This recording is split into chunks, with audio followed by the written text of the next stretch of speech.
Hello student, आप सब लोगों को मोस्ट वेलकम। आज हम आप लोगों को वीडियो क्लास में क्लास 12 के मैथमेटिक्स जो कि एनसीईआरटी से रिलेटेड है, उसमें पहला चैप्टर रिलेशन और फंक्शन यानी संबंध एवं फलन पढ़ाने जा रहे हैं। इसे आप लोग ध्यानपूर्वक समझें और वीडियो को लास्ट तक देखें, जिससे सारी बात आप लोगों के समझ में आवे। इसमें हम छोटी छोटी बात लेकर आपको सब चीज़ थ्योरी सिखाएंगे, फिर इसके बाद क्वेश्चन इसको बताएंगे, हैं एक्सरसाइज बताएंगे। तो देखिए, सबसे पहले रिलेशन बताएंगे। तो रिलेशन में आप लोग समझिए, संबंध बताने से पहले इसमें कार्टेशियन प्रोडक्ट जानना जरूरी होगा, जिसको हिंदी में कार्तीय गुणा कहते हैं। तो सबसे पहले यही हम आपको समझा रहे हैं, इसको आप ध्यानपूर्वक देखें। कार्तीय गुणा हिंदी में कहते हैं कार्तीय गुणा, जिसको अंग्रेजी में कार्टेशियन प्रोडक्ट कहते हैं। कार्टेशियन प्रोडक्ट यानी कार्तीय गुणा। कार्टेशियन प्रोडक्ट में इसकी डिफिनीशन समझिए। यदि ए व बी कोई दो अरिक्त समुच्चय हो, माने नॉन एम्प्टी सेट हो, तो हम लिखते चल रहे हैं ये होमवर्क के रूप में, मतलब नोट्स के रूप में, ताकि हम आपको नोट्स भी दे रहे हैं। आप फेयर बना के इसको लिखना भी शुरू कर दीजिएगा। यदि ए व बी कोई दो अरिक्त समुच्चय जिसको इंग्लिश में नॉन एम्प्टी सेट्स कहेंगे। नॉन एम्प्टी सेट जो रिक्त ना हो यानी खाली ना हो, उसमें कोई ना कोई एलिमेंट अवश्य हो। तो यदि ए व बी कोई दो अरिक्त समुच्चय हो, ठीक है, इसे हम इस पर ले देते हैं। अर्थात कहते हैं A not equal 5 and B भी नॉट इक्वल 5। 5 मान रिक्त, माने रिक्त ना हो, माने कुछ न कुछ एलिमेंट हो। इसको ऐसे भी लिख सकते हैं, A not equal 5 and B not equal 5 हो। ठीक है, तो कार्तीय गुणन को, तो कार्तीय गुणन यानी कार्टेशियन प्रोडक्ट को निम्न प्रकार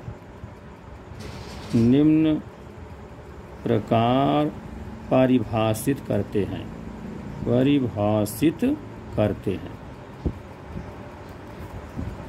ठीक है, अब आप समझे इसका नोटेशन। कार्तीय गुणा का नोटेशन होता है, जो सेट रहेंगे उनमें बीच में क्रॉस लगा दें, यानी ए क्रॉस बी।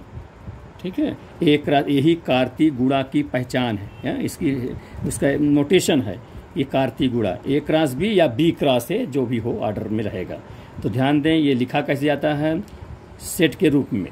अब अंदर जो है क्रमित युग्म में रहेगा, यानी ए बी कॉमा लगेगा, छोटा कोष्टक रहेगा। और सच दैट पहला एलिमेंट सेट ए से रहेगा और दूसरा एलिमेंट जो बी है वो सेट बी से रहेगा। इस प्रकार इसको लिखा जाता है और समुच्चय के रूप में बंद कर देते हैं। ये मिडिल ब्रैकेट जो होता है वो सेट के रूप में काम करता है, और जो अंदर के जो element A B order pair में लिखा हूँ, ये क्रमित युग्म है। जहाँ ए बी क्रमित युग्म है।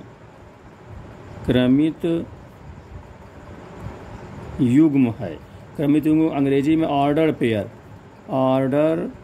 कहते हैं। ठीक है, ये जहाँ भी क्रमित युग्म है या क्रमित कहते हैं। तो इस प्रकार स्टूडेंट, ये कार्तीय गुणा की डिफिनीशन मैं बताया कार्टेशियन प्रोडक्ट की। यदि ए व बी कोई नॉन एम्प्टी सेट हो, अर्थात ए नॉट 5 बी नॉट 5 हो, तो कार्टेशियन प्रोडक्ट के मल्टीपल को निम्न प्रकार से डिफाइन करते हैं। A cross B is equal to order pair में ए बी सच दैट पहला एलिमेंट सेट ए से, दूसरा एलिमेंट सेट बी से होना चाहिए। जहां ये ए बी और जो छोटा कोष्ठक लिखा है, इसको ऑर्डर पेयर यानी क्रमित युग्म कहते हैं इसको। ठीक है, इसी प्रकार से अगर इसी को बी क्रॉस ए कह दिया जाए, ये भी कार्टेशियन प्रोडक्ट है, मेरा क्रम बदला हुआ है, तो यहाँ पर क्या होगा, बी एलिमेंट पहले होगा, ए एलिमेंट बाद में जाएगा, तो बी ए का लिख देंगे सच दैट, इसको पढ़ते हैं इस प्रकार। तो जो पहला एलिमेंट बी है वो पहले सेट से होना चाहिए। पहला सेट बी यहाँ पर है तो बी बिलोंग, बिलोंग माने ये एलिमेंट इसमें हो, इधर एलिमेंट होगा इधर कोई सेट होगा, ए सेट है, और ए एलिमेंट है वो किस में होगा, बिलोंग टू ए में होगा। इस प्रकार से मिडिल ब्रैकेट से बंद कर देंगे तो सेट के रूप में होता है।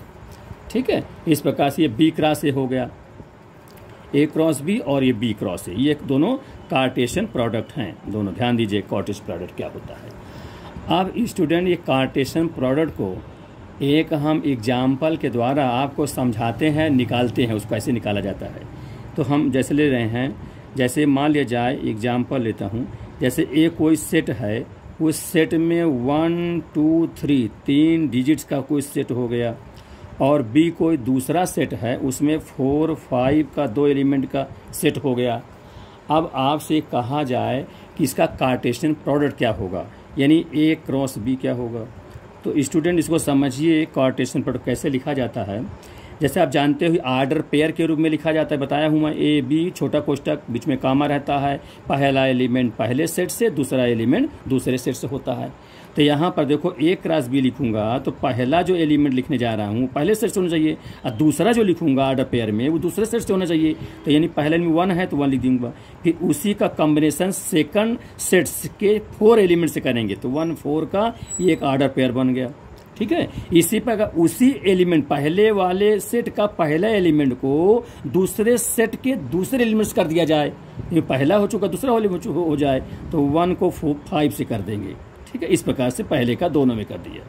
फिर दूसरा एलिमेंट उठाएंगे सेट ए से तो 2 का 4 से रिलेशन करेंगे आर्डर पेयर में, फिर 2 का ही 5 से करेंगे तो 2 5 हो जाएगा, फिर 3 को 4 से 3 4 हो जाएगा, फिर 3 को 5 से 3 5 में हो जाएगा।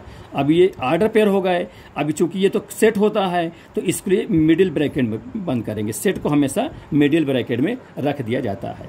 इस प्रकार स्टूडेंट कितने आर्डर पेयर बन गए, 1 2 3 4 5 6। तो ये नंबर ऑफ आर्डर पेयर कितने हो गए, 6 हो गया। तो ये कैसे जानकारी हो, जितने एलिमेंट सेट ए में हो और जितने एलिमेंट सेट बी में हो उनको दोनों को आपस में मल्टीपल कर गुणा कर दिया जाए, उतना ही ए क्रॉस बी के एलिमेंट हो जाएंगे। ए क्रॉस बी के एलिमेंट कैसे होते हैं, वो आर्डर पेयर में होते हैं, क्रमित युग्म के रूप में होते हैं।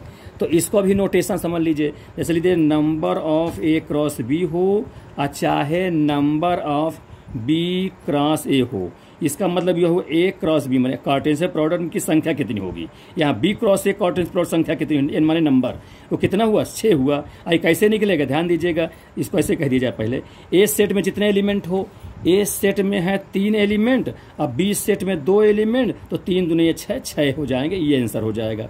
तो number of A cross B हो और चाहे number of B cross A, उन दोनों सेटों के एलिमेंट को गुणा कर दिया जाए, वही जो है ए क्रॉस बी या बी क्रॉस ए के नंबर हो जाएगा, ज्ञात हो जाएगा, कार्टेशियन प्रोडक्ट की संख्या हो जाएगी। ठीक है, तो ये हम आपको कार्टेशियन प्रोडक्ट में सबसे पहले बताएं, क्योंकि इसी से फिर रिलेशन शुरू होगा। ठीक है, अब आगे बढ़ते हैं। अब हम आपको आगे बढ़ते हैं, जैसे आर्डर पेयर ए बी होता है और ये बी ए हो, तो क्या ये दोनों इक्वल हैं, ये अलग अलग है। पहले इसमें ए सेट का है और इसमें बी सेट का एलिमेंट हो गया है, तो ये बराबर नहीं होता, यानी A B not equal B A. ध्यान दीजिएगा, ए बी आर्डर पेयर और बी ए आर्डर पेयर बराबर नहीं होता। अब इसके बाद ध्यान दीजिए, इस बार इसको एक शर्त है, एक प्रकार समझे रहिएगा, इस प्रकार मैं ब्रैकेट लिख दिया। अब इसके बाद और समझ लीजिए, अगर मान लिया जाए, यदि इफ कर दिया, if A B order pair और अगर सी डी आर्डर पेयर बराबर है, कोई भी हो, ए बी और सी डी अगर आपस में बराबर हैं, अगर पहली बात तो ये ए बी ए कह दिया तो बराबर नहीं है, क्योंकि ये इसमें ए का है, ये तो बी सेट का हो जाएगा, बराबर नहीं होता है आर्डर पेयर आपस में क्रम बदल जाने पर।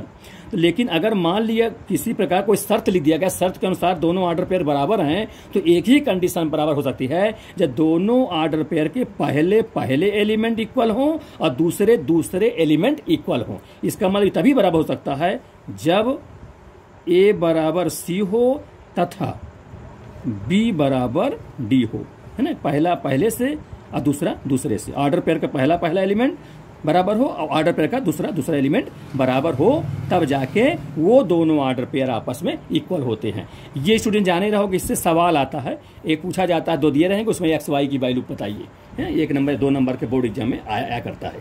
इसका आप ध्यानपूर्वक समझें। हम आपको पूरी चीज़ मैथमेटिक्स प्लान बनाए हुए हैं कि आपको ये वीडियो में पढ़ा के बनाएंगे, आप बताएंगे, आपको सारी चीज़ धीरे धीरे समझिए। नोट्स बना लीजिए प्यारे बच्चों, और एक एक अक्षर आप लोग ध्यान से पढ़िए जिससे सारी बात आपके समझ में आवे।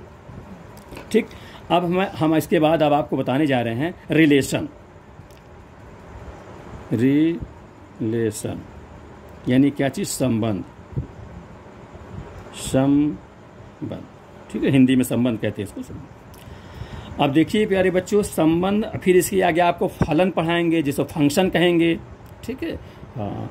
तो रिलेशन स्टूडेंट ध्यान दो, जैसे कोई ए और बी कोई 2 समुच्चय हैं तो उसको Cartesian product A cross B कहते हैं। तो ए क्रॉस बी का कोई जो उप समुच्चय हो जाए ए क्रॉस बी का, तो ए से बी में जो एक संबंध हो जाए, उप समुच्चय हो जाए, जिसको हम आर से कहते हैं, तो उसको पहले हम लिख दें तब आपके समझ में ठीक से आएगा। ध्यान दें, यदि समझा दे पहले लिख करके, यदि ए व बी, ठीक है, ए व बी कोई 2 समुच्चय हैं, सेट्स हैं। ठीक है, समुच्चय को क्या बोलते हैं? सेट्स कहते हैं ना, ध्यान दीजिएगा आप इंग्लिश में। कोई 2 समुच्चय हैं, सेट्स हैं, तो कार्टेशियन प्रोडक्ट लिखेंगे, यानी तो ए क्रॉस बी, समझ में आ गया? Cartesian product A cross B का कोई उप समुच्चय उप समुच्चय क्या है? इससे छोटा कोई उप समुच्चय को सबसेट कहते हैं। सबसेट, ध्यान दीजिएगा, उप समुच्चय में इससे छोटा कोई ए क्रॉस बी में जो इन्वॉल्व हो वो उसका छोटा होगा, ए क्रॉस बी बड़ा मानेंगे। ए क्रॉस बी का कोई उप समुच्चय जो कि ए से बी में एक संबंध आर कहलाता है ना। ए क्रॉस बी का कोई उप समुच्चय जिसे हम आर कहते हैं, है ना, आर है, तो आर सबसेट, इस सबसेट की पहचान है।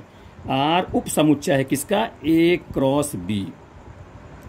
ठीक है, आर सबसेट होगा, उप समुच्चय होगा ए क्रॉस बी।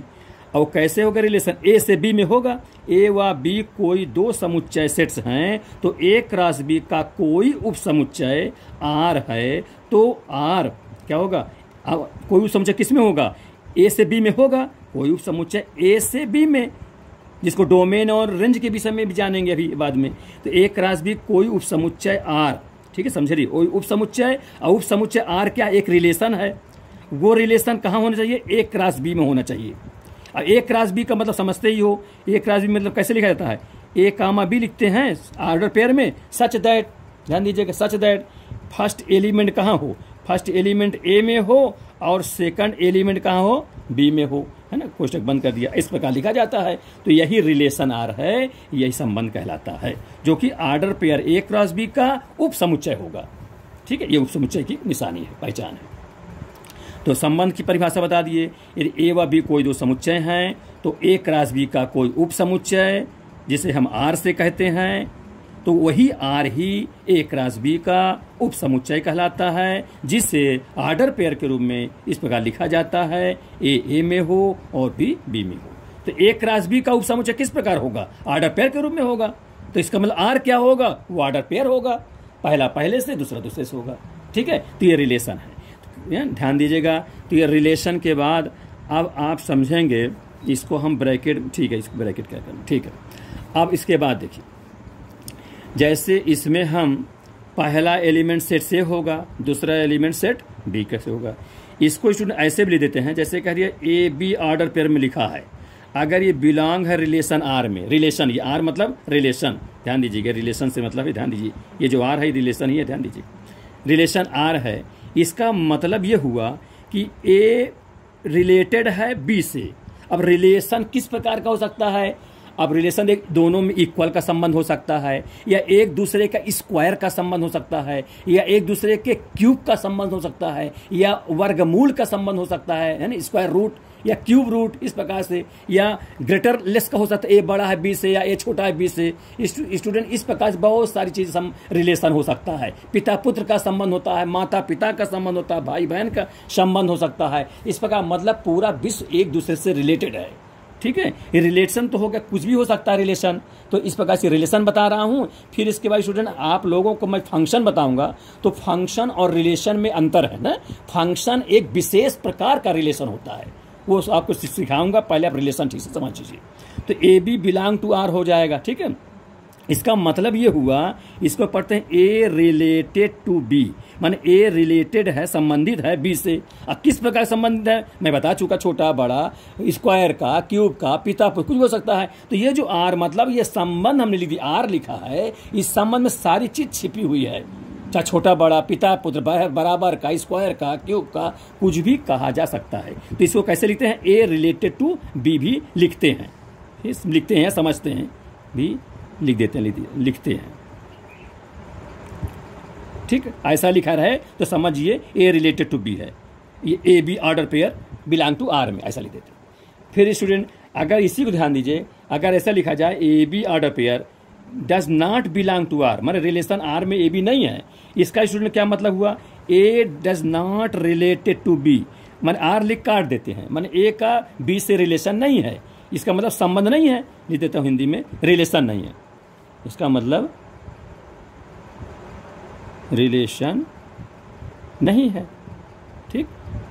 इसको इस प्रकार पढ़ते हैं, डज नॉट रिलेटेड, आइए ए रिलेटेड टू बी पढ़ देते हैं। इस प्रकार स्टूडेंट ये भी समझे रहे हैं। तो ये हमने आपको रिलेशन समझाया कि रिलेशन किस टाइप का होता है। ए क्रॉस बी का एक उपसमुच्चय होता है जिसका संबंध ए से बी में होता है, जो ऑर्डर पेयर के रूप में लिखा जाता है, ठीक है। अब ये बता दिया आपको A B belong to R, इसका मतलब हुआ ए रिलेटेड टू बी। अब रिलेशन तमाम प्रकार के कोई हो सकता है, यहाँ डज नॉट रिलेटेड माने रिलेटेड नहीं है, रिलेशन नहीं है, ठीक है। फिर इसके आगे आप देखें, इसके हम आगे आपको सिखाएंगे।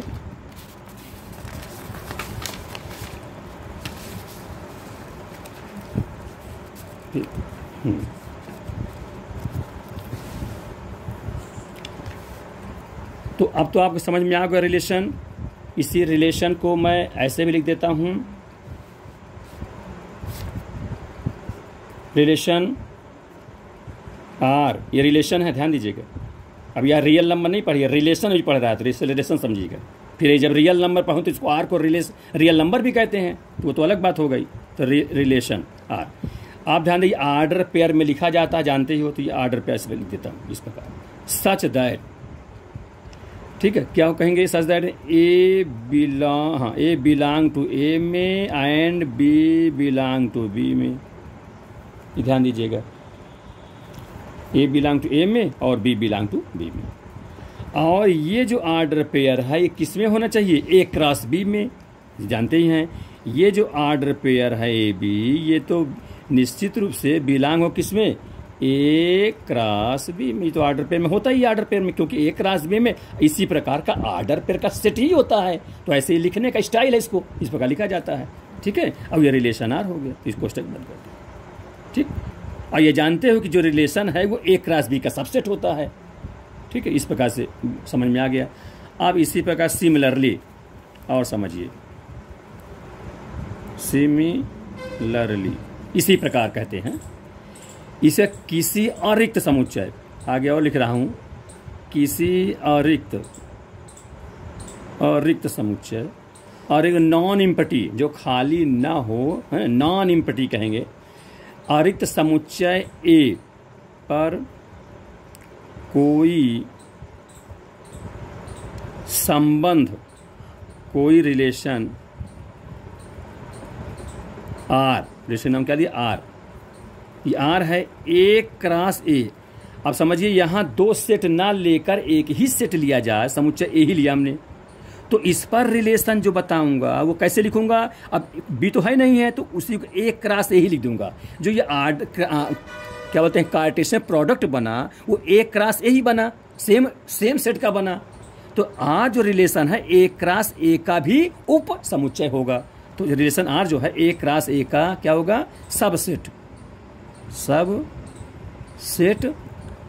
होता है। ये ध्यान दीजिए, वहाँ ए क्रॉस बी का होता था, यहाँ ए क्रॉस ए है तो ए क्रॉस ए का ही होगा। अगर मतलब दो सेट ना हो, एक ही सेट हो, तब आप कैसे रिलेशन बनाएंगे, ए क्रॉस ए कैसे निकालेंगे, उसके लिए मैं बता रहा हूँ। तो यहाँ कैसे लिखेंगे, R subset of A cross A, इसको इस प्रकार से समझेंगे, ठीक है। इसको समझिए, ये इस प्रकार दर्शाते हैं। या प्रदर्शित करते हैं, रिप्रेजेंट करते हैं। अब मैं आपको एक एग्जाम्पल बताऊं, से समझाऊं इसको।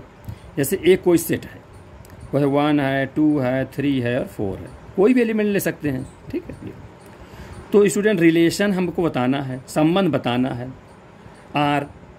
अब आर संबंध जो बताएंगे तो कार्टेशियन प्रोडक्ट के फॉर्म बनाएंगे। वो कैसा होता है, यहाँ पर A क्रॉस A होगा, है ना। या आप ऐसा कह सकते हैं सबसेट लगा दीजिए भाई, क्योंकि आर जो आएगा वो A क्रॉस A का उपसमुच्चय ही होगा, है ना। तो अब इसमें देखिए तो कैसे बनेगा, A क्रॉस A उसी का उसी से बनाना है।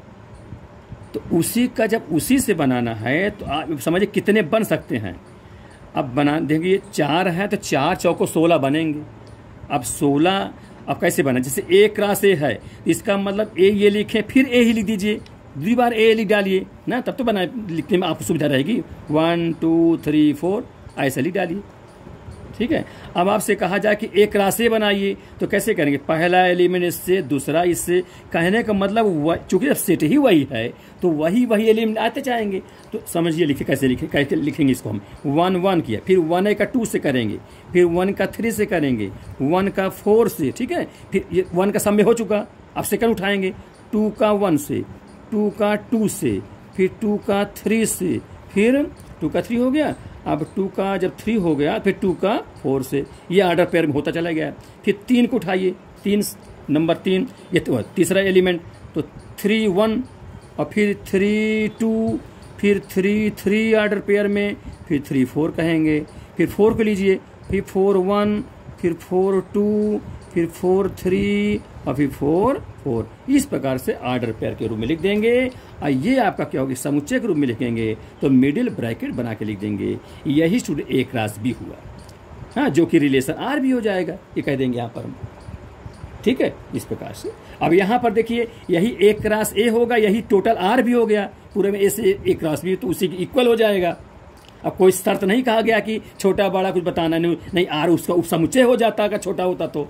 अब उसके छोटा वाला मैं बता रहा हूँ और समझाऊंगा। तो इस प्रकार स्टूडेंट कैसे 4 इसमें है तो 4 इसमें है, तो total order pair number of A cross A अर्थात 4 चौक 16। अब 16 गिन लीजिए, 16 से बन जाएंगे। अब एक एग्जाम्पल और देखिए, मान लिया जाए एग्जाम्पल नंबर दूसरा है 2 नंबर, ये फर्स्ट नंबर मान लेता हूँ।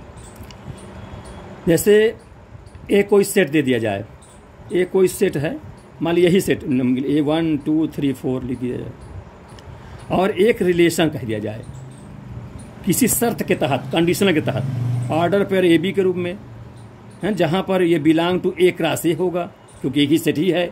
और सच दैट शर्त लिख दिया है, में एक डिफिनीशन हो गया, A माइनस बी बराबर थी, एक प्रकार परिभाषा हो गया, इन दोनों एलिमेंटों का डिफरेंस यानी अंतर 3 के बराबर है, ऐसा लिखा है। तो उसका रिलेशन क्या होगा, आर क्या बनेगा, इसको आप लोग समझिए, बहुत अच्छा क्वेश्चन है, ये ध्यान दें। ऑर्डर पेयर के रूप में A क्रॉस A है। अब इस शर्त A माइनस बी बराबर 3 लिख दिया है। अब एलिमेंट इसी से होना भी चाहिए, तो ध्यान दें स्टूडेंट, पहले एलिमेंट पहले से और दूसरा एलिमेंट दूसरे, चूंकि वही सेट ही है तो इसमें पहला भी वही दूसरा भी वही, बस इस कंडीशन को ध्यान देना है। तो या तो आप सीधे इसमें रखते जाइए या इसको उधर करके ये सॉल्व करने जा रहे हैं, तो आपको सुविधा रहे तो माइनस उधर कर लेते हैं ना, तो आपको सुविधा रहेगी। A इक्वल टू क्या कह देंगे, B प्लस 3 कह दीजिए, B प्लस हो जाएगा, तो अब स्टूडेंट ये A और B के एलिमेंट आपको कहाँ से रखने हैं, जो सेट दिए हों, और ये शर्त लागू होना चाहिए कि दोनों, जैसे यहाँ कह दिया तो बराबर आ जाना चाहिए। तो B में मैं क्या लिखूँ यहाँ पर कि जोड़ूँ तो इसके बराबर आ जाए। तो आप देखिए अगर B में मैं 1 रखता हूँ तो 1 3 अब 1 4 मिल जाएगा, तो 4 ये आएगा, ये 4 यहाँ मिल जाएगा, इसको समझिए। या इसी में आप ध्यान दीजिएगा, अगर A में हम 1 रख दें, A में 1 रख दें तो B में हम कितना रखना पड़ेगा, तो B में 3 आ जाए, तो ऐसा बन ही नहीं सकता क्योंकि निगेटिव हो जाएगा, निगेटिव इसमें है ही नहीं। तो आप A में 1 नहीं रख सकते। A में आप ध्यान रखिए, अगर A में आप 4 रख दें, देख लीजिए, A में 4 रखेंगे और B में 1 रखेंगे तो 4 में से 1 घटक 3 आ जाएगा, इसके बराबर हो जाएगा, यही समझ में। अब अगर A में आप 3 रखते हैं तो B में ऐसी कोई गिनती यहाँ मिलबे नहीं करेगी जिसको घटाने पर 3 आ जाए, इसलिए हो भी नहीं करेगा। तो आप ये समझ चल जाए, इसमें से हल कर, इसमें से हल करिए। आपको यहाँ हर कीमत पर B का मान क्या रखना होगा, बी का मान 1 रखना होगा, बी में 1 लिख दिया, मैंने सेकंड ऑर्डर, ऑर्डर पे सेकंड हुआ, तो ए में कितना हो जाएगा 4, भाई यहाँ 1 रखेंगे, बी में 1 रखते 1 धन 3 बराबर 4, ये क्या मिल गया, ए ने मिल गया, ए माने पहले वाला 4 हो गया, ऑर्डर पे का पहला एलिमेंट 4, इस प्रकार कह देंगे, तो ये हो गया। और अगर कोई दूसरा बनाना चाहें और रखिए, मान लो 2 रखिए, जब बी में 2 रखता हूँ तो 3 2 5 हो जाएगा, 5 इसमें है ही नहीं, 3 रखता हूँ 3 3 6 6 इसमें है ही नहीं, क्योंकि जब रखने पर जो ए बी मिले वो इसी के अंदर होना चाहिए, बाहर तो ही होने के होगा, क्योंकि इसीलिए शर्त दे दिया है। तो स्टूडेंट यही आर आपका होगा, रिलेशन आर एक ही ऑर्डर पेयर बनेगा, ठीक है। ऐसे सेट में रहना है, इसका रखना है, इसी का सेट कह दिया जाए, ये ऑर्डर पेयर था, अब सेट बन गया, मिडिल ब्रैकेट से लगते हैं सेट को, ठीक है। इस प्रकार से ये हमने आपको समझा दिया, इसको ठीक से समझिएगा। फिर स्टूडेंट इसके आगे हम आपको बताते हैं थोड़ा सा और सवाल, तब फिर इसके आगे ले चलेंगे आपको धीरे धीरे करके। सबसे पहले एक क्वेश्चन मैं आपको इसी से रिलेटेड बताना चाहता हूँ, जिसको आप समझेंगे, है ना। जैसे देखिए, मान लिया जाए एक एग्जाम्पल नंबर तीसरा क्वेश्चन नंबर 3। अब मैं जितना समझा दूंगा एक प्रश्नावली आपको एडजस्ट हो जाएगी, अधिकतम सवाल आप धीरे धीरे कर ले जाएंगे, जो ना बनेगा वो आप पूछेंगे कमेंट बॉक्स में, या और बताऊंगा मैं। जैसे लिखा हो इफ़, यानी हाँ, if A cross B is equal to A1 का ऑर्डर पेयर, B3 का ऑर्डर पेयर, A3 का ऑर्डर पेयर और B1 का ऑर्डर पेयर का इतना, अभी और भी है, A2 का ऑर्डर पेयर और है B2 का order pair, in order pair का सेट लिखा हुआ कार्टेशियन प्रोडक्ट के रूप में ये लिखा हुआ है। तो बताना क्या है, तो समुच्चय यानी सेट्स कहें, समुच्चय कहें, तो समुच्चय ए व बी फाइंड आउट करिए, यानी ए में क्या सेट, समुच्चय ए क्या होगा, सेट ए क्या होगा, सेट बी क्या होगा, ये आपको स्टूडेंट बताना है, जबकि ए क्रॉस बी गिवन है। तो आप जैसा जानते हो, जब ऑर्डर पेयर में एलिमेंट लिखे जाते हैं सेट के रूप में, तो जो पहला एक ऑर्डर पेयर जो पहला एलिमेंट होता है वो जानते हो सेट ए का होता है, और जो दूसरा एलिमेंट होता है वो सेट बी का होता है। तो आपसे सेट ए पूछा है, इसको सॉल्व करेंगे तो देखिए सेट ए में कौन से एलिमेंट आएगा, पहले एलिमेंट आ जाएंगे। और समुच्चय में आप जानते भी कोई एलिमेंट रिपीट नहीं होता, यानी 2 बार नहीं लिखा जाता, अगर 2 बार आ जाए तो 2 बार नहीं लिखेंगे। चलिए शुरू करिए, ए पहला एलिमेंट ए लिखा आपने, फिर दूसरे ऑर्डर पेयर का पहला लिखेंगे बी लिखा, फिर आगे बढ़िए, फिर तीसरा ऑर्डर पेयर में ए ही लिखा है तो ए नहीं लिखेंगे क्योंकि ए तो हो चुका, फिर चौथे ऑर्डर पेयर में बी लिखा तो बी तो हो चुका, नहीं लिखेंगे, फिर ए है फिर बी है, बस अब नहीं लिखेंगे क्योंकि रिपीट नहीं होता सेट में, ये सेट की डिफिनेशन है। तो इस प्रकार से ये बस ऑर्डर मतलब मिडिल ब्रैकेट बंद करेंगे, ऑर्डर पेयर नहीं, ये सेट के रूप में ना समुच्चय को हमेशा मझले कोष्ठक में यानी मिडिल ब्रैकेट में, इसको हम करली ब्रैकेट भी कहते हैं, इस करली ब्रैकेट में लिखा जाता सेट को, ध्यान दीजिएगा। फिर इसके बाद अब बी पूछा है तो बी देखिए, तो बी के एलिमेंट कौन कौन होंगे, जो सेकंड होंगे ऑर्डर पेयर का सेकंड एलिमेंट, ये लिखिए 1 है तो 1 लिखिए, फिर कितना 3 है, क्रम से लिख दीजिए, देखिए 2 है, हालांकि समुच्चय में क्रम का कोई महत्व नहीं होता, ऑर्डर आगे पीछे कुछ भी लिख दीजिए, तो 1 लिखा, फिर 2 हो जाएगा, 2 मिल जाएगा सेकंड ऑर्डर के, फिर 3 है 3 लिख दिया। अब जो एलिमेंट और मिल जा रहे हैं ध्यान दीजिएगा, तो ठीक है, बी में 1 है 2 है 3 हो गया, अब जो एलिमेंट मिलेंगे वो रिपीट वाले हो जाएंगे, तो 2 बार तो लिखना नहीं हो गया। इस प्रकार स्टूडेंट ये सेट ए हो गया, ये सेट बी हो गया, यही आंसर हो गया, ठीक है। तो पहला ऑर्डर पेयर का पहला एलिमेंट सेट ए का और ऑर्डर पेयर का दूसरा एलिमेंट सेट बी का होता है, ये आप लोग ध्यान रखें, इसको ठीक से समझें। एक क्वेश्चन आ गया और बताने जाता हूँ, इसको आप देखिए, इसी में पहले ये एक्सरसाइज 2 हुआ, अब ये एक्सरसाइज मैंने क्वेश्चन नंबर 4 होगा, देखिए चौथा क्वेश्चन लिखा है, if 2x order pair x plus y, समझिए ठीक से, बहुत अच्छा क्वेश्चन है, ठीक है, इज इक्वल 6, 2 ये लिखा हुआ है। तो आप तो क्या पूछा जाए, तो x व y की वैल्यू फाइंड आउट करिए। अब समझ क्वेश्चन मार्क लगा दिया तो समझ जाना कि कोई बताना है, इसका मान बताना है x y। ये ऑर्डर पेयर है, बीच में कामा लगा है, ऑर्डर पेयर जानते हो क्रमित युग्म कहते हैं, छोटे क्वेश्चन लिखा जाता है, बराबर लिखा हुआ, ठीक है। 6 2 हो जाएगा। तो यहाँ पर ध्यान दें, अब ये इक्वल है ही, इक्वल तभी हो सकता है जब ऑर्डर पेयर का पहला एलिमेंट पहले से हो दूसरे तरफ वाले के, और इसका दूसरा एलिमेंट दूसरे एलिमेंट से हो, ऑर्डर पेयर के दूसरे एलिमेंट से हो जाए, तभी जाके ये बराबर की शर्त लागू होती है। ठीक है, तो ये पहला इसके कुल कंपेरिजन करना, तुलना कर देंगे, और ये दूसरा दूसरे से कर देंगे। ठीक है स्टूडेंट, तो लिखिए कि क्या, तो 2x सॉल्व दिया करिए, सॉल्व 2x कितना लिखेंगे 6। ठीक, ये हो जाएगा। तो यहाँ से x कितना निकल आएगा, 2 से काट दें, तो 1 नम 2 3 6, तो कितना हो जाएगा, x बराबर 3। फिर इसे सेकंड एलिमेंट लीजिए ऑर्डर पेयर का, x प्लस वाई है, वो कितना है, x प्लस वाई बराबर, सेकंड से लेंगे तो कंपेरिजन करेंगे 2। ठीक, अब x की वैल्यू प्राप्त हो चुकी है 3, वो यहाँ भर दीजिए, तो 3 भर देंगे, तो 3 plus y is equal to 2। समझ रहे हो ना स्टूडेंट, ये हो जाएगा। तो इसके बाद फिर क्या होगा, 3 को पक्षांतर करेंगे तो कितना हो जाएगा, उधर जाएगा तो क्या हो जाएगा, -3 हो जाएगा, तो 2 से -3 घटेगा कितना होगा, -1। इस प्रकार स्टूडेंट आंसर x बराबर 3 और y -1, ये दोनों आंसर हो गए। बोलो समझ, अंतली देना, अतः करके इधर लिख देता हूँ, अतः x बराबर 3 y इज इक्वल टू -1, ये दोनों आंसर हो गए, यानी x और y की वैल्यू हो गई। बोलो समझ में आया बेटा ठीक से। इस प्रकार से ये ऑर्डर पेयर के क्वेश्चन हैं, पहले चैप्टर से शुरुआत है ये आपका, और इसमें सारी बात आप ठीक से समझें। अब वीडियो को लास्ट तक ठीक से देखेंगे, एक एक बात आपकी समझ में अच्छे से आएगी, जहाँ ना हो को रोक करके वीडियो पुनः उसको समझें, 2 बार 3 बार समझें। ठीक है, हाँ। अब मैं अगला आपको बताने जा रहा हूँ आपको।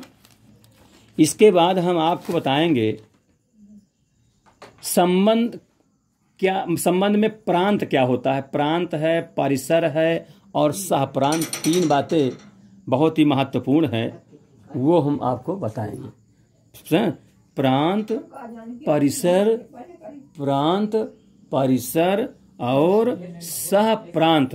ठीक है, प्रांत, परिसर और सहप्रांत, उसको आप समझिए, आप लोग इसको समझिए। तो अब हेडिंग में डालता हूं, पहले इसको ठीक समझिए, समझाऊंगा, क्योंकि ये प्रांत, जिसको इंग्लिश में डोमेन, रेंज एंड को डोमेन कहते हैं, ये बहुत इंपॉर्टेंट, हर क्लास में काम आएगा स्टूडेंट, और हर टॉपिक में रहता है, सब चीज़ जगह डोमेन रेंज पूछा जाता है। ठीक है, तो चलिए इस इतना हेडिंग डाल दूं, संबंध का प्रांत,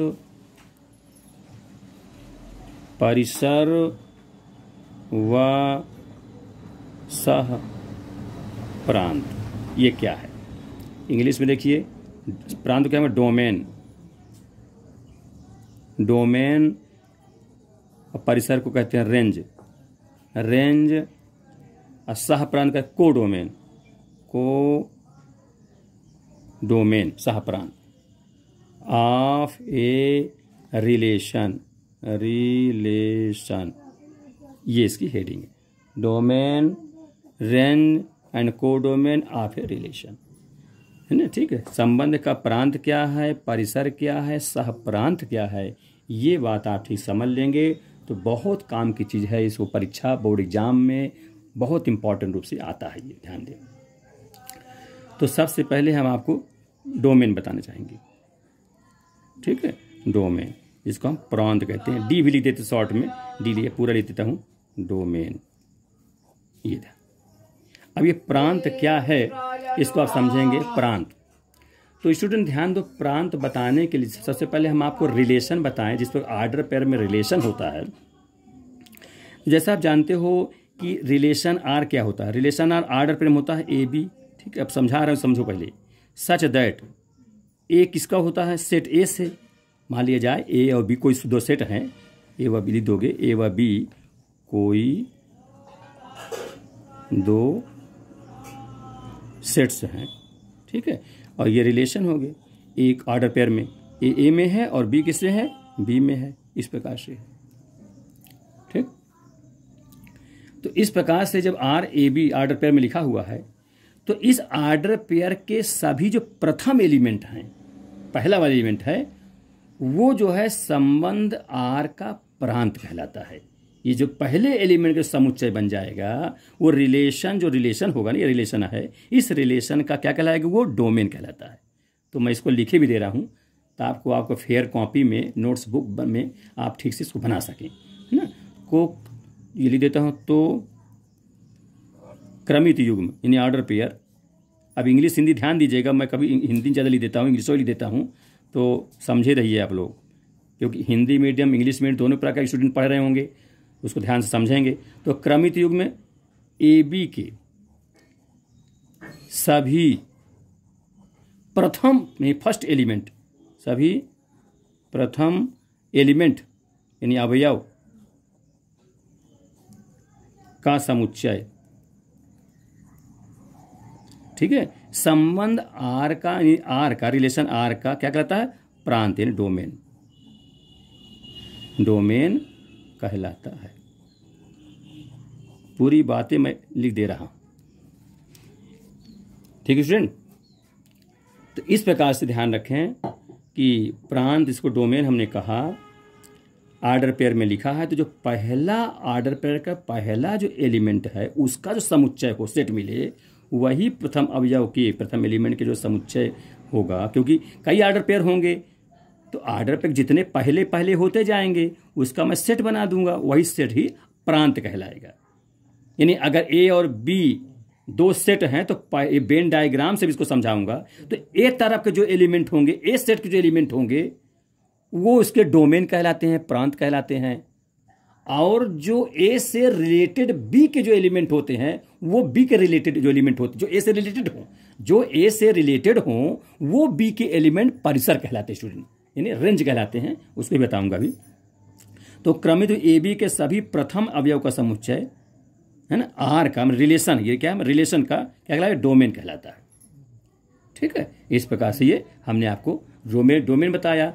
अब इसी डोमेन को यानी हम आपको इस प्रकार दे हैं, डोमेन डी, अगर हम डी लिख दें, डी माइनस डोमेन समझ जाइए, और आर लिख दें मैं रिलेशन आर का डोमेन, समझ जाओगे, डोमेन ऑफ आर यानी रिलेशन आर का जो संबंध हो उसका डोमेन क्या होगा, कैसे लिखा जाएगा, ध्यान दीजिएगा, संकेत में लिखा रहता, ध्यान दीजिए नोटेशन में, यक्स सच दैट, यक्स लिखें चाहे ए लिखें, जो यह ए है, चलिए पहले हम यक्स भी लिख देते हैं, दोनों समझ आए।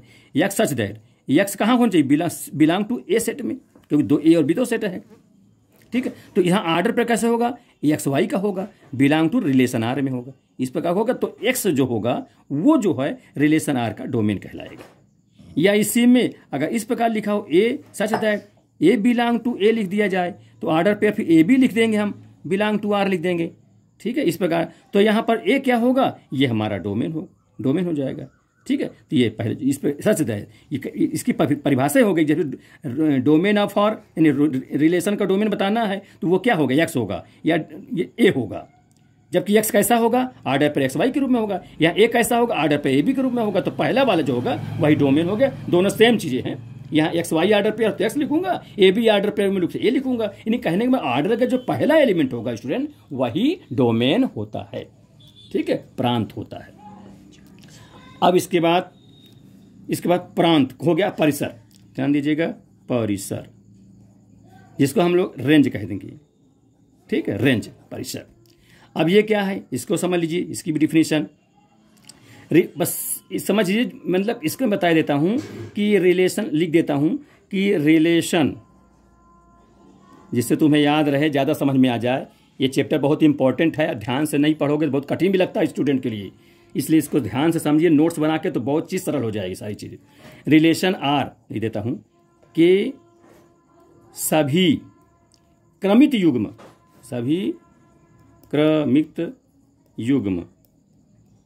ऑर्डर पेयर जिसे कहेंगे, क्रमित युग्मों, बहुवचन कर दूं, क्रमित युग्म के सेकंड यानी द्वितीय अवयवों का समुच्चय, यानी ऑर्डर पेयर के सेकंड एलिमेंट कह लीजिए, सेकंड एलिमेंट का जो सेट्स हो समुच्चय, लेकिन शर्त है जो समुच्चय यानी सेट ए के अवयव से यानी एलिमेंट से, अवयव को ध्यान दीजिए, एलिमेंट कहते हैं, एलिमेंट्स, अवयव से क्या हो, अवयव से रिलेटेड हो, से रिलेटेड यानी संबंधित हो, रिलेटेड हो, संबंधित हो, उसे क्या कहते हैं? परिसर कहते हैं, उसे ही परिसर कहते हैं। अब ध्यान दीजिए, थोड़ा सा लिख दिया हूं, रिलेशन आर के सभी क्रमित युग्म के सेकंड एलिमेंट यानी द्वितीय अवयव का समुच्चय जो समुच्चय ए सेट ए के एलिमेंट से रिलेटेड हो उसे ही रेंज कहेंगे, परिसर कहेंगे। अगर डोमेन के यानी सेट ए के एलिमेंट से रिलेटेड नहीं है बी सेट का एलिमेंट, तो वो रेंज नहीं कहलाएगा। बी का एलिमेंट जो होगा, सेट बी का जो एलिमेंट होगा रेंज, ये थोड़ी सेट बी के जितने लिखे सब रेंज हो जाएंगे। रेंज वही हो गए प्यारे स्टूडेंट।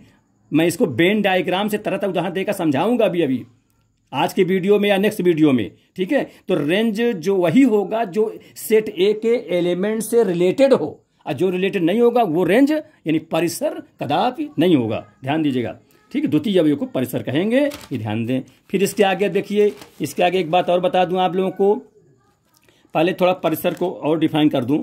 अतः रेंज आर, रेंज, अब डोमेन को डी लिखा तो रेंज क्या लिखूं? तो रेंज को पूरा लिख दूं, नहीं तो फिर आर मिल जाएगा। रेंज आर ऐसा लिख देता हूं, रियल मैंने रिलेशन का range of R is equal to, या परिसर आर लिख देते हैं। ये कौन सा सेकंड एलिमेंट होगा, समुच्चय रूप में लिखेंगे, ध्यान देंगे। ये range R is equal to y such that, y कहाँ होगा? वाई बिलोंग टू बी में होगा। और order pair x y belong to क्या कहेंगे? आर में रिलेशन आर का ऑर्डर पेयर होगा। तो जो सेकंड एलिमेंट हुआ वही रेंज हुआ, बशर्ते शर्त ये है कि वो रिलेटेड होना चाहिए सेट ए से। अगर रिलेटेड नहीं होगा तो रेंज नहीं होगा, ठीक है। लिख दें रिलेटेड टू सेट ए, जो कि रिलेटेड टू सेट ए से होना चाहिए। तो रेंज ये वाई वाला होगा, बशर्ते वो सेट ए से रिलेटेड हो, ठीक है। अब इसके आगे सह प्रांत, सह प्रांत इंग्लिश में कहते हैं कोडोमेन, कोडोमेन, सह प्रांत। इसको आप लोग समझ लें। अब सह प्रांत में, अब इसमें तो कोई नहीं कि जो रिलेटेड हो ए से वही सह प्रांत होगा, नो। सह प्रांत स्टूडेंट सेट बी यानी दूसरे तरफ के, है ना, सेट बी के जितने भी अवयव होंगे वो सब जो होंगे वो सब क्या हो? सह प्रांत यानी कोडोमेन कहलाएंगे। ये मैं लिखे देता हूं इसको, समुच्चय यानी सेट्स बी के सभी अवयवों, सभी अवयवों को संबंध रिलेशन कह देते हैं, संबंध आर का सह प्रांत यानी कोडोमेन कहलाता। थोड़ा हिंदी और इंग्लिश दोनों समझिए आप लोग, दोनों जरूरी नहीं। जो इंग्लिश मीडियम का स्टूडेंट वो सोचे कि कुछ हमारे पल्ले नहीं पड़ा सह प्रांत क्या है, इसलिए मैं हर जगह कोटेशन वर्ड लिखता जा रहा हूं इंग्लिश में। कोडोमेन समझिए इसको, इस बार नहीं है कि नहीं समझ में आएगा। सेट बी के सभी अवयवों को संबंध आर का सह प्रांत यानी सेट बी तक कहेंगे, सह प्रांत कहलाता है, कहते हैं। ये ध्यान दीजिएगा। जैसे मैं ये लिख दूं, एक वेन डायग्राम से आपको समझा रहा हूं। मान लो सेट ए है, ये स्टूडेंट सेट बी है, इसके एलिमेंट 1 2 3 लिख दिया या 4 तक लिख दिया। इसके एलिमेंट मैं लिख देता हूं, माने वेरिएबल लिख देता हूं, चलो कुछ भी लिख सकते हो आप, यहाँ एक्स वाई जेड यू और वी भी लिख दिया, इतने एलिमेंट में लिख दिया। तो एक का संबंध अगर एक्स से है, 2 का संबंध वाई से है, 3 का संबंध जेड से है, ठीक है, और 4 का स्टूडेंट संबंध यू से है। अब वी का संबंध कोई नहीं किया गया, कुछ भी नहीं, उसका संबंध नहीं दर्शाया गया। तो स्टूडेंट यहां पर समझिए डोमेन तो ये हो गया, प्रांत तरफ के तो सभी एलिमेंट का रिलेशन होता है, ध्यान दीजिएगा, इसमें कोई छूटता नहीं है। ये भी एक परिभाषा है, प्रांत की कंडीशन है, एक प्रॉपर्टी है, यानी ए के सारे एलिमेंट, सभी एलिमेंट का रिलेशन बी तरफ सेट बी में होना चाहिए, चाहे क्यों ना उसमें कई का एक से हो जाए, एक का कई से हो जाए, रिलेशन में चल जाएगा। लेकिन फंक्शन में नहीं, फंक्शन तो स्पेशल टाइप का होता है, वो मैं बताऊंगा। फंक्शन तो विशेष प्रकार का, कि फंक्शन अगर है, ध्यान दीजिएगा, एक का इसमें कई से नहीं हो सकता, कई इसमें 2 का एक से हो सकता है, माने उसमें यूनिक एलिमेंट से रिलेटेड होता चाहिए बी से तरफ। ठीक है स्टूडेंट। तो यहाँ पर आप ध्यान दें, डोमेन क्या हुआ, डोमेन 1 2 3 4 हो जाएगा। और यहाँ इस रेंज क्या हुआ, रेंज हुआ ध्यान दें एक्स वाई जेड और यू। ठीक है, अब यू ही नहीं होगा। और स्टूडेंट कोडोमेन क्या होगा, कोडोमेन यहाँ लिख देता है, COD समझ जाना कोडोमेन। ये कहा कि x y z u v, इसमें सब हो जाएगा। ठीक है, ये कोडोमेन में सब हो जाएगा, कोडोमेन DOMAIN समझ जाना। ठीक है, सह प्रांत, तो यहाँ पर सह प्रांत क्या होगा, सब हो जाएगा, लेकिन रेंज में एक्स वाई जेड UI तक होगा। अब डोमेन इधर के 1 2 3 4 सब हो जाएगी। इस प्रकार से ये सह प्रांत होगा। अब इसे समझ में आ गया होगा। एक चीज और ध्यान दीजिए, इसका मतलब भी होगा परिसर। यहाँ इधर परिसर है, इधर कोडोमेन है, तो परिसर ज्यादा बड़ा है ना। देखो, और सॉरी, कोडोमेन ज्यादा बड़ा, कोडोमेन 5 एलिमेंट है जबकि परिसर 4 है। इसका बाद समझ जाओ कि हमेशा नहीं, मतलब कभी कभी, कभी क्या, जब उसमें आंटू इंटू समझाऊंगा भी, माने रेंज जो होता है वो कोडोमेन का सबसेट हो सकता है। इसका मतलब कुल रिलेशन बता दूं, ये range is subset of codomain.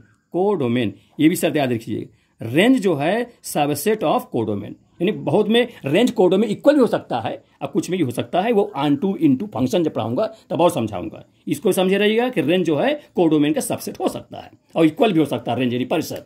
ठीक है, इतना आप समझें प्यारे बच्चों। अब पूरे मन लगाकर पूरे चीज़ देखें, समझें, है ना। फिर आपको नेक्स्ट में हम अगले वीडियो समझाएंगे।